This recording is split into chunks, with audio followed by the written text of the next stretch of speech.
बिस्मिल्लाहिर्रहमानिर्रहीम अस्सलाम वालेकुम। सुप्रीम कोर्ट से मैं हूं इब्रार हुसैन अस्तोरी और मेरे साथ मौजूद हैं सबीन शहबाज। और आज पाकिस्तान की तारीख की एक बड़ी खबर लेकर आप नाज़रीन की खिदमत में हाजिर हैं।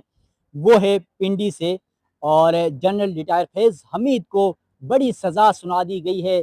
और उस हवाले से जो सज़ा सुनाई गई है ये कितने अरसे की सज़ा है, और साथ साथ इसके मुस्तकबिल में क्या असरात हो सकते हैं। और फिर इमरान खान से मुतल्लिक इस केस को बहुत ज़्यादा गहरी नज़र से देखा जा रहा था। क्या अब इमरान खान को भी जो है वो मिलिट्री कोर्ट में उनका ट्रायल होगा, इस पर भी असरात होंगे, और इस पर भी बात करेंगे सबीन शहबाज से। और साथ साथ दूसरी खबर सुप्रीम कोर्ट से है, वो है ईमान ज़ैनब मज़ारी के हवाले से। सुप्रीम कोर्ट से आज उन्हें बड़ा रिलीफ मिल गया है। तो नाज़रीन, सबसे पहले बात कर लेते हैं जनरल रिटायर फैज़ हमीद साबिक DGI को सज़ा सुना दी गई है, और जिसका सबको इंतजार था, और ये कहा जा रहा था कि इमरान खान को इससे लिंक किया जा रहा था। सबीन, क्या सज़ा सुनाई गई है, क्या फैसला आया है, और जो ISPR की जानिब से प्रेस रिलीज जारी की गई है उसमें क्या कुछ कहा गया है?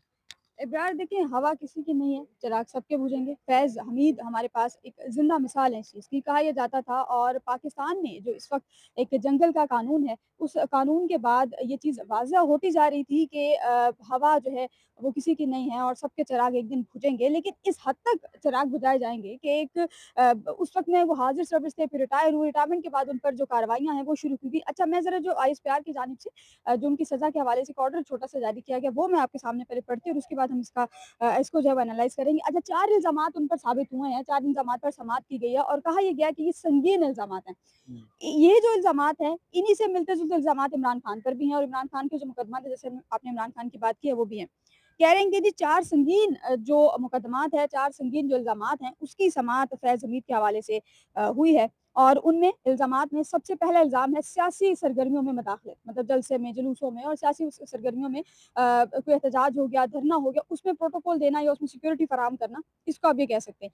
दूसरा इल्ज़ाम जो है वो फैज़ हमीद साहब पर लगा है कि ऑफ़िशियल सीक्रेट एक्ट की खिलाफ वर्ज़ी, इमरान खान के दौर में ऑडियो चोरी हुई थी, आपको याद होगा। हुँ। ऑफ़िशियल सीक्रेट एक्ट जो है अ, इमरान खान के खिलाफ भी ये कार्रवाई इस्लामाबाद हाई कोर्ट में चली थी। उसके बाद इख्तियारात और सरकारी वसाइल के गलत इस्तेमाल और अफ़राद को नुकसान पहुँचाने के इल्ज़ामात फैज़ हमीद पर साबित हुए हैं, ये कहा जा रहा है। और फिर ये भी कहा गया है कि जो तवील कानूनी कार्रवाई के बाद मुल्ज़िम तमाम इल्ज़ामात में कसूरवार करार दिया गया है, और फ़ील्ड जनरल कोर्ट मार्शल ने 11 दिसंबर 2025 को मुल्ज़िम को 14 साल की जो कैद है वो सुनाई है, और कार्रवाई के दौरान मुल्ज़िम को तमाम कानूनी हकूक़ और अपनी पसंद की दिफ़ाई टीम फ़राहम करने की जो सहूलत है वो भी फ़राहम की गई है, और मुल्ज़िम को फ़ैसले के खिलाफ मुतल्लिका फ़ोरम पर अपील का हक़ हासिल है। मुतल्लिका फ़ोरम से मुराद Islamabad high court.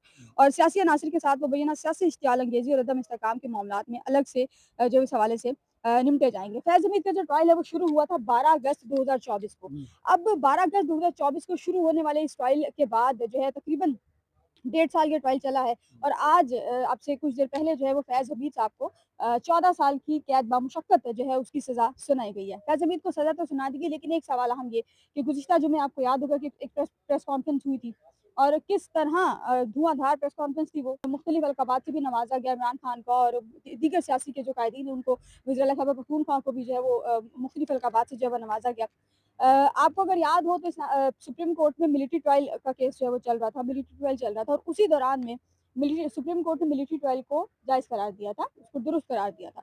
Military trial supreme court दुरुस्त करार दे चुकी थी। मैं यही सोचती थी कि दुरुस्त करार देने की वजह क्या है? ये वजह है कि कोर्ट मार्शल एक का हो चुका। आहिस्ता-आहिस्ता, आगे-आगे मुमकिना तौर पर इमरान खान को भी कोर्ट मार्शल पे शिफ्ट किया जा सकता है, क्योंकि जो इल्ज़ामात फैज़ हमीद पर बताए जा रहे हैं, वही इल्ज़ामात इमरान खान पर भी हैं। तो अगर इमरान खान पर भी वही इल्ज़ामात हैं जो इन पर हैं, तो कानून तो सबके लिए एक है। और इस स्टेज पर एक वो कि आपका सबके साथ जो है वो एक तरह से डायरेक्ट जंग है। तो उस दौरान में और इस तमाम सूरत-ए-हाल में जो इल्ज़ामात फैज़ हमीद पर थे, वही इल्ज़ामात इमरान खान पर भी है। गो कि इमरान खान इस वक़्त जो है वो अंडर कस्टडी हैं, अंडर ट्रायल है, मुख्तलिफ़ मुकदमात जो है वो चल रहे हैं। 190 मिलियन पाउंड को एक वजह बनाया गया था गिरफ्तारी का अकादी ट्रस्ट को, लेकिन बेसिकली इमरान खान पर ये तमाम चीज़ें जो इस पर है, इमरान खान पर इस एक-एक केस में कुछ 10-10, 15-15 मुकदमात हैं। हुँ। तो मुमकिना तौर पर आप ये कह लीजिए कि आने वाले दिनों में इसका असर हमें इमरान खान के जेल में होते हुए जो है वो पड़ता हुआ नज़र आएगा। इब्रार, मुझे आप ये बताएँ, आप इसमें कुछ ऐड करना चाहेंगे कि एक ऐसी स्टेज पर गुज़िश्ता जुमे प्रेस कॉन्फ्रेंस हुई, जुमे का भी वेट नहीं किया गया, आज जुमेरात है, और जुमेरात को सज़ा जो है वो सुना दी गई है, और इस सज़ा पे इस वक़्त जो तज्ज़ियाकार जो तज्ज़िया दे रहे हैं, वो ये कह रहे हैं कि जी सज़ा बिल्कुल दुरुस्त है, जो उन पर इल्ज़ामात थे, इंतहाई संगीन इल्ज़ामात थे, वही बात जो लिखी गई है, हुँ। इंतहाई संगीन इल्ज़ामात थे। ये इल्ज़ाम इतने संगीन हैं, मुल्क बेचने से ज़्यादा संगीन तो कुछ नहीं हो सकता।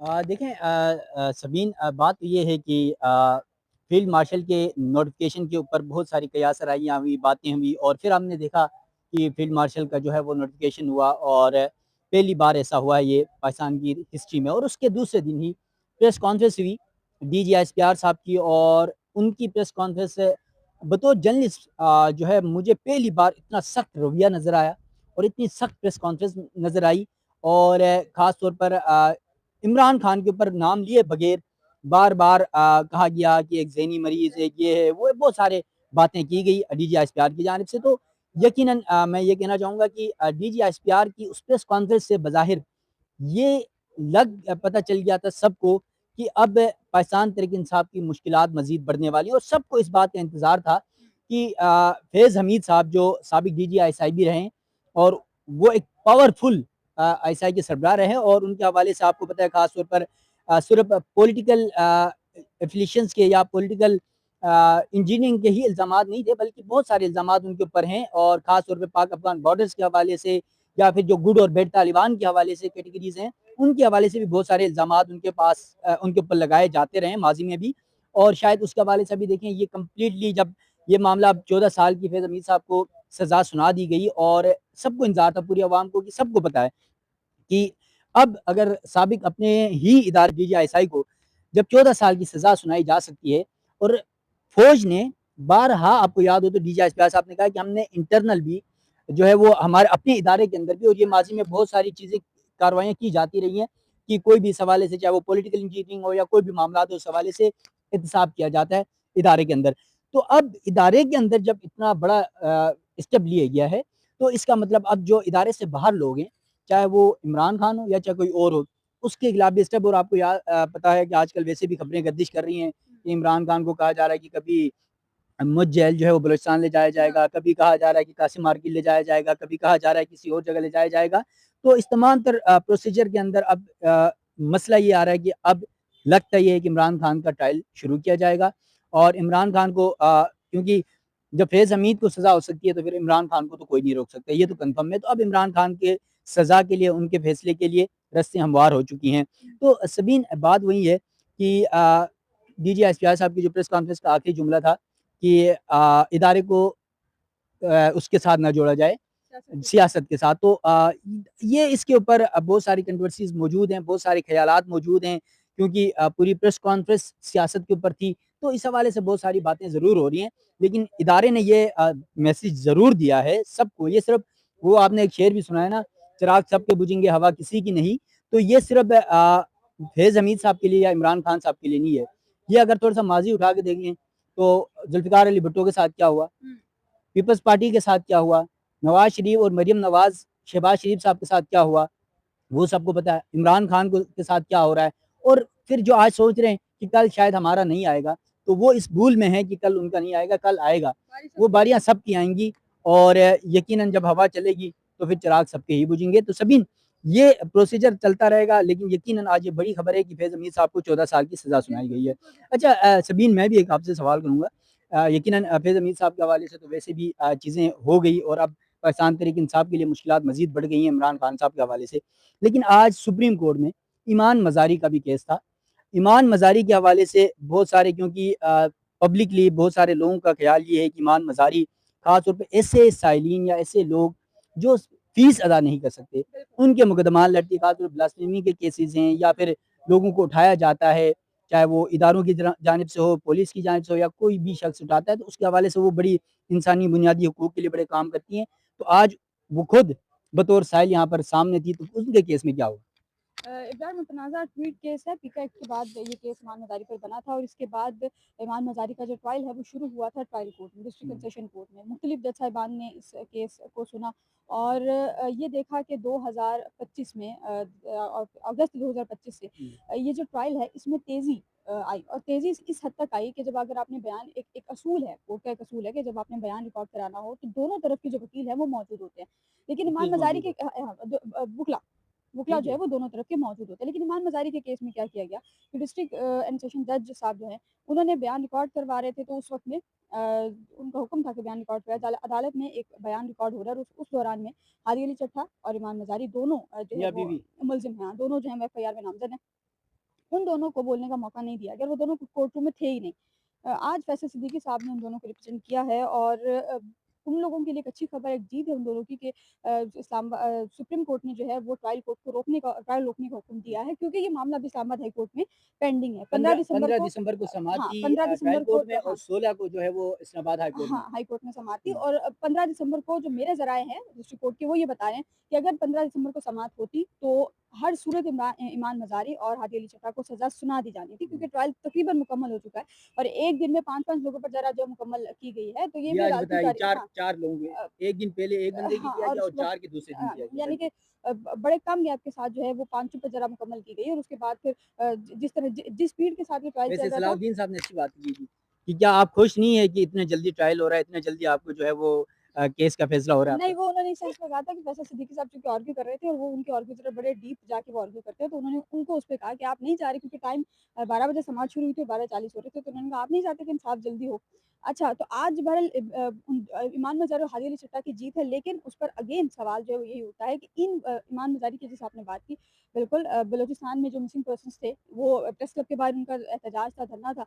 वहाँ पर मेरा ख़्याल है 45 दिन पर उनका धरना रहा। ईमान मज़ारी डेली बेसिस पर वहाँ जाती रही और जितने मिसिंग पर्सन्स हैं, ईमान मज़ारी फ्री ऑफ कॉस्ट तमाम के जो मुकदमात हैं, वो लड़ती हैं हर अदालत में, चाहे वो इस्लामाबाद हाई कोर्ट हो, चाहे वो डिस्ट्रिक्ट एंड सेशन कोर्ट हो। ईमान मज़ारी जो हैं वो तमाम केसेज़ में तमाम केसेज़ जो हैं इस हवाले से वो सुनती हैं। अच्छा लेकिन सभी आज की समाअत में मैं ज़रा हाशिम काकर साहब को थोड़ा-सा आती हूँ। आज की समाअत में हाशिम काकर साहब ने कहा कि जी मैं हाई कोर्ट, सेशन कोर्ट और सुप्रीम कोर्ट के जजेस को बेतौकीर नहीं होने दूँगा। मैं यहाँ से उठ के चला जाऊँगा मतलब ये कि हम इस्तीफ़े दे देंगे। उन्होंने कहा कि हम तीनों यहाँ से उठ के चले जाएँगे लेकिन हम किसी सूरत भी अपनी अदालतों के जज साहिबान को और अपनी अदालतों को बेतौकीर नहीं होने देंगे। मैं बज़ाते खुद बेतौकीरी किसी सूरत बर्दाश्त नहीं करूँगा। हुँ। फिर जो है वो एडिशनल अटॉर्नी जनरल साहब जो हैं उनकी जानिब से कहा गया कि जी इमान मज़ारी का ट्रायल बेसिकली दरख़्वास्त पे उन्होंने एतराज़ ज़ाहिर किया कि इस तरह हो नहीं सकता क्योंकि मामला पेंडिंग है। तो उन्होंने कहा कि हाशिम काकर साहब ने कहा कि एक दिन में इमान मज़ारी को मुझे फांसी दे के आप लोगों ने क्या करना है? दोनों दोनों वुकला हैं और दोनों काबिल वुकला हैं, दोनों अपने-अपने ट्रायल जो दोनों पे ट्रायल है जो ट्रायल है वो उसका खुद आर्ग्यू सामना भी कर सकते हैं, खुद बिल्कुल। आर्ग्यू भी कर सकते हैं और वो अपना ट्रायल जो फेस कर रहे हैं। हुँ। तो आप ये कोई वजह है नहीं इस चीज़ की कि आप इस पर एतराज़ उठा रहे हो। दूसरा है कि एक दिन में इमान मज़ारी को फांसी देकर आप क्या करेंगे? अच्छा आज की समाअत में एक बड़ा इंटरेस्टिंग वाक़या हुआ। फैसल सिद्दीकी साहब जब हाशिम काकर साहब की एक जजमेंट है 2012 की उसका हवाला दे रहे थे।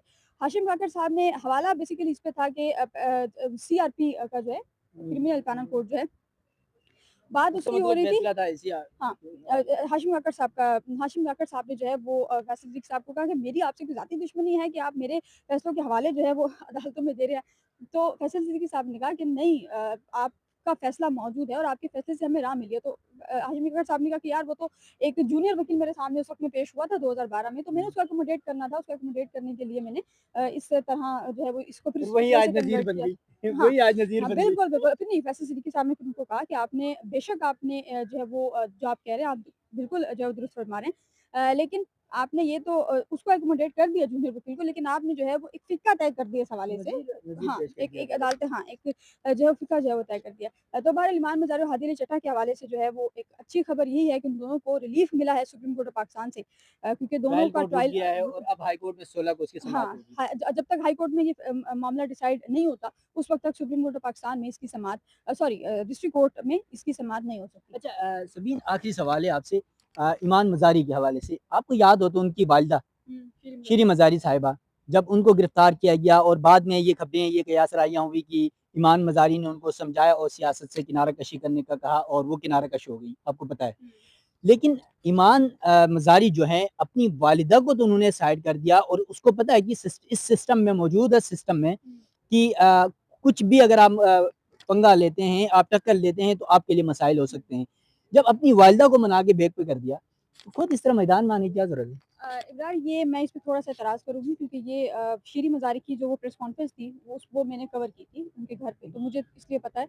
ईमान मज़ारी शीरी मज़ारी के साथ बाहर आई आई भी थी। मैं खुद भी एक ज़ाहिर है लड़की हूँ, बेटी हूँ, तो मुझे पता है कि इस सूरत-ए-हाल में क्योंकि उस वक़्त में जितना प्रेशर था आपको बेहतर पता है। 9 मई का वाक़या ताज़ा-ताज़ा हुआ था और उसके बाद फिर एक प्रेशर फैमिली का प्रेशर अलहदा था। ज़ाहिर है हर फैमिली चाहती है कि उनके माँ-बाप सेफ रहें, बच्चे माँ-बाप चाहते हैं कि बच्चे सेफ रहें। तो उस तरह से प्रेशर उनके ऊपर भी था। बाकी जो है वो ईमान मज़ारी वहाँ मौजूद ज़रूर थी शीरी मज़ारी के पीछे, लेकिन इसमें ईमान मज़ारी का कोई हाथ नहीं है कि उन्होंने शीरी मज़ारी को सियासत से साइड किया या कुछ किया। प्रेशर सबके ऊपर थे, ईमान मज़ारी के ऊपर डेफ़िनेटली शीरीन मज़ारी के ऊपर होगा। और ईमान मज़ारी क्योंकि उस वक़्त तो टू यंग थी, अब तो लोग इनको जानते हैं, उस वक़्त में लोग इनको इतना नहीं जानते थे, 2022 की बात है। उस वक़्त में लोग उनको इतना नहीं जानते थे, तो उस ईमान मज़ारी ने उनको कतई ये नहीं कहा कि आप सियासत से हटें। ईमान मज़ारी ने जब वो प्रेस कॉन्फ्रेंस कर रही थी अपने घर के लॉन में, प्रेस कॉन्फ्रेंस के बाद ईमान मज़ारी ने शीरी मज़ारी को पकड़ा है, जैसे एक बेटी अपनी माँ को पकड़ती है, पकड़ा है और पकड़ के वो उनको अंदर ले गई हैं। तो इसमें उस वक़्त भी बहुत ट्रोलिंग हुई थी और बड़े लोगों ने ईमान मज़ारी पे इल्ज़ाम आयद किया था कि जी एक लड़की ने, जब इस लड़की ने अपनी माँ को सियासत से अलहदा किया, तो ईमान मज़ारी ने किसी सूरत शीरी मज़ारी को जो है सियासत से अलहदा नहीं किया। वो मेरा ख़्याल है उनका अपना ज़ाती फ़ैसला था और इस पे भी शीरी मज़ारी ने खुद भी क्लैरिफ़िकेशन दी थी कि मेरा अपना ज़ाती फ़ैसला था, मेरी बेटी को टारगेट किया जा रहा है। चलें यकीनन टाइम बहुत ज़्यादा हो गया और आज बड़ी 2 अहम खबरें थी। एक तो सुप्रीम कोर्ट से ईमान मज़ारी और दूसरी साबिक डीजी आईएसआई। यकीनन ये 2 बड़ी अहम खबरें हैं। एक तरफ सुप्रीम कोर्ट से रिलीफ मिल रहा है तो दूसरी तरफ से 14 साल की सज़ा सुनाई जा रही है और इस सज़ा को इमरान खान के मुस्तकबिल के साथ जोड़ा जा रहा है। तो देखते हैं कि आने वाला मुस्तकबिल पीटीआई के लिए, इमरान खान के लिए, पाकिस्तान की सियासत के लिए और पाकिस्तान के इस निज़ाम के लिए कैसा होगा। मैं और सबीन को दीजिएगा इजाज़त। अल्लाह हाफ़िज़।